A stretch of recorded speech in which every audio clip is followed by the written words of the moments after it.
بسم اللہ الرحمن الرحیم۔ السلام علیکم ورحمۃ اللہ وبرکاتہ۔ ارشاد ربانی ہے، اللہ کی رسی کو مضبوطی سے تھامے رہو اور تفرقہ میں نہ پڑو۔ عربک میں اس کا ترجمہ ہے وَاعْتَصِمُوا بِحَبْلِ اللَّهِ جَمِيعًا وَلَا تَفَرَّقُوا۔ اور رسول اللہ صلی اللہ علیہ وآلہ وسلم ارشاد فرماتے ہیں، تم میں بہترین وہ ہیں جو قرآن سیکھتے ہیں اور سکھاتے ہیں۔ اس کو مسلم نے روایت کیا ہے۔ عربی کو قرآن و سنت کی زبان ہونے کے ناطے قومی زبان کا درجہ حاصل ہونا چاہیے تھا، لیکن افسوس چونکہ عربی زبان سے ہمارا معاش وابستہ نہیں، اس لیے اس کی باقاعدہ تدریس عملاً دینی مدارس تک محدود ہو کر رہ گئی ہے۔ حالانکہ دستور پاکستان 1973 کے آرٹیکل 31 میں وضاحت سے لکھا ہوا ہے کہ پاکستان کے مسلمانوں کو انفرادی اور اجتماعی طور پر اپنی زندگی اسلام کے بنیادی اصولوں اور اساسی تصورات کے مطابق مرتب کرنے کے قابل بنانے کے لیے اور انہیں ایسی سہولیات مہیا کرنے کے لیے ریاست کی جانب سے ایسے اقدامات کیے جائیں گے جن کی مدد سے وہ قرآن پاک اور سنت کے مطابق زندگی کا مفہوم سمجھ سکیں گے۔ پاکستان کے مسلمانوں کے بارے میں ریاست درج ذیل اقدامات کی کوشش کرے گی: قرآن پاک اور اسلامیات کی تعلیم کو لازمی قرار دینا، نیز عربی زبان سیکھنے کی حوصلہ افزائی کرنا اور اس کے لیے سہولیات بہم پہنچانا۔ لیکن افسوس 70 سال کا زائد عرصہ گزر جانے کے باوجود بھی پاکستان میں آرٹیکل 31 کو مسلسل نظر انداز کیا جا رہا ہے، اور رسول اللہ صلی اللہ علیہ وآلہ وسلم قیامت کے دن کہیں گے، اے میرے رب، میری قوم نے اس قرآن کو چھوڑے رکھا تھا۔ استغفر اللہ۔ وہ کس قدر شرمندگی کا مقام ہوگا جب قیامت کے دن اتنی ساری قوموں کے سامنے حضور پاک صلی اللہ علیہ وآلہ وسلم یہ کہیں گے اور ہمارا سر مزید شرمندگی سے جھک جائے گا کہ بے شک ہم نے قرآن پاک کو چھوڑ دیا ہے۔ اللہ تعالیٰ ایک آدمی کو قیامت کے دن جو نظر والا تھا دنیا میں، اس کو نابینا اٹھائیں گے تو وہ اللہ تعالیٰ سے پوچھے گا، سوال کرے گا کہ یا رب، میں دنیا میں دیکھتا تھا، آپ نے مجھے اندھا کیوں اٹھایا؟ سورۃ طٰہٰ 125ویں آیت میں وہ پوچھے گا اللہ تعالیٰ سے، تو اس کا جواب اللہ تعالیٰ دیں گے، کیا تم نے میری آیتوں کو نظر انداز نہیں کیا تھا؟ جس طرح تم نے دنیا میں میری آیتوں کو نظر انداز کیا، اسی طرح میں بھی اب یہاں پہ تمہیں نظر انداز کرتا ہوں۔ استغفر اللہ۔ ہمارے لیے کس قدر خوف کا مقام ہوگا اس وقت جب ساری قومیں وہاں پہ ہوں گی، ہم ہوں گے، تمام امتیں ہوں گی، اور ہم وہاں پہ اس سوال کا جواب پانے کے لیے اللہ تعالیٰ کے سامنے جب کھڑے ہوں گے اور اللہ تعالیٰ ہم پر سے نظریں ہٹا لے گا تو کس قدر، حالانکہ اس وقت تو ہمیں سب سے زیادہ اللہ تعالیٰ کی ضرورت ہوگی، اور اللہ تعالیٰ جب ہمیں وہاں پہ یہ کہہ دے گا کہ تمہیں میری آیتیں نظر نہیں آتی تھی، تم نے قرآن پاک نہیں سیکھا، تو ہمارے اوپر کیسی خوف اور گھبراہٹ کا عالم ہوگا اس وقت۔ بے شک وہ اس قدر ڈرا دینے والا دن ہوگا۔ برصغیر پاک و ہند میں چونکہ عوام کی تمام تر توجہ صرف حصول ثواب پر مرکوز کروائی جاتی ہے، اس لیے قرآن کا ناظرہ پڑھنا یا حفظ کر لینا ہی اطمینان بخش ہدف ہمیشہ رہا ہے، جس کی وجہ سے مسلمانوں کی اکثریت تمام زندگی قرآن پاک کا ترجمہ پڑھنے کی ضرورت ہی محسوس نہیں کرتی۔ ہماری یہ مجرمانہ غفلت کے اس رویے کا نتیجہ یہ نکلا ہے کہ قرآن کو اس کی زبان میں سمجھنا تو دور کی بات ہے، 95% سے زائد مسلمانوں نے قرآن کا مکمل ترجمہ تک نہیں پڑھا۔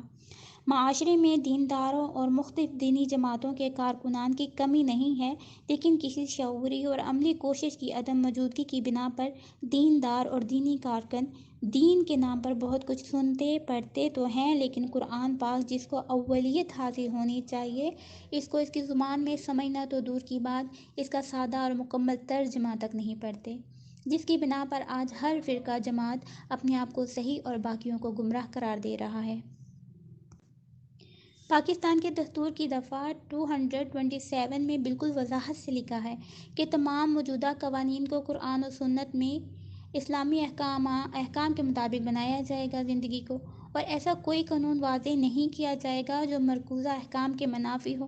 یقیناً اس دفعہ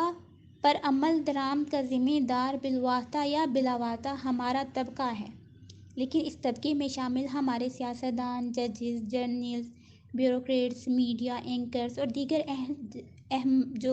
عہدے پر فائز ہیں، وہ کتنے ہی مسلمان ہیں ایسے ہیں جو قرآن کو عربی میں سمجھ سکتے ہیں، اور کتنے ایسے ہیں جنہوں نے اپنی زندگی میں کم از کم ایک ہی مرتبہ صحیح پورے قرآن پاک کا مکمل ترجمہ پڑھا ہو تاکہ فیصلوں میں براہ راست قرآن سے رہنمائی حاصل کرنے کے قابل ہوں۔ لیکن مجموعی صورتحال کو دیکھتے ہوئے اندازہ لگانا کوئی مشکل نہیں ہے۔ افسوس کہ امت کے رہنما ہی جب رہنمائی کے لیے نازل کردہ قرآن سے نابلد ہیں۔ اس صورتحال میں الحمدللہ یہ بات انتہائی خوش آئندہ بات ہے کہ ایوان پاکستان نے قرآن بل 2017 پاس کر دیا، جس کے آرٹیکل 3 میں صاف درج ہے کہ مجوزہ طریقے کے مطابق تمام سرکاری اور غیر سرکاری تعلیمی اداروں میں مکمل ناظرہ قرآن پہلی جماعت سے لے کے چھٹی جماعت تک مکمل کرایا جائے گا۔ اور سیکنڈ جو ہے اس کا پوائنٹ، مجوزہ طریقے کے مطابق تمام سرکاری اور غیر سرکاری تعلیمی اداروں میں قرآن پاک کا مکمل ترجمہ چھٹی جماعت سے لے کے 12ویں جماعت تک پڑھایا جائے گا اور سمجھایا جائے گا، یعنی کہ ہر انٹر پاس طالب علم ناظرہ کے ساتھ پورے قرآن کا ترجمہ سمجھ کر پڑھنے کا پابند ہوگا۔ الحمدللہ مدارس کے ساتھ اب اسکولز میں بھی قرآن حفظ کرانے کے رجحان وقت کے ساتھ بڑھتے جا رہے ہیں، جس کے نتیجے میں ڈاکٹر، انجینئر اور بہت اہم کلیدی عہدوں پر فائز ایسے قابل لوگ سامنے آ رہے ہیں جن کے سینوں میں قرآن پاک محفوظ ہوگا۔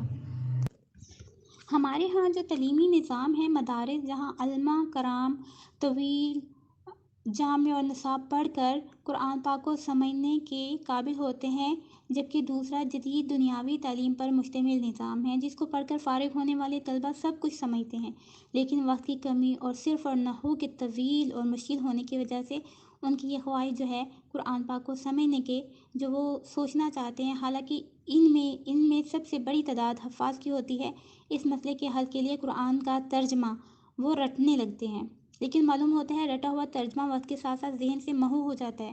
پھر کچھ اہل علم اور علماء نے طویل صرف نحو کی تخلیص کر کے کچھ کتابیں جو ہیں لکھی ہیں، جنہوں نے کسی قدر سہارا تو دیا ہے، لیکن اس قدر بڑی ساری بک کو کون پڑھ سکتا ہے؟